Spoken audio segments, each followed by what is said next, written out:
বিন্দুটি HMS Challenger 2 জাহাজের নামে নামকরণ করা হয়েছে। এই জাহাজের নাবিকরাই বিন্দুটিকে 1948 সালে আবিষ্কার করেন। 1960 সালে জানুয়ারি মাসে সুইস মহাসাগর প্রকৌশলী জ্যাক পিকার ও মার্কিন নৌবাহিনীর লিউটিন্যান্ট ডোনাল্ড ওয়ালস ফরাসি নির্মিত বাথিস্কা ফ্রিস্টোয়ে করে চ্যালেঞ্জার দ্বীপে অবতরণ করেন।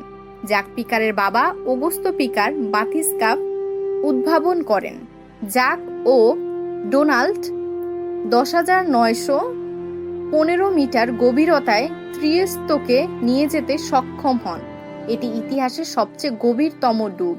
মারিয়ানা ট্রেঞ্চের নামকরণ করা হয়েছে নিকটবর্তী মারিয়ানা দ্বীপপুঞ্জের নামে, যার নামকরণ স্পেনের চতুর্থ ফিলিপ এর বিধবা রানী মারিয়ানা অফ অস্ট্রিয়ার সম্মানে লাস মারিয়ানা করা হয়েছিল।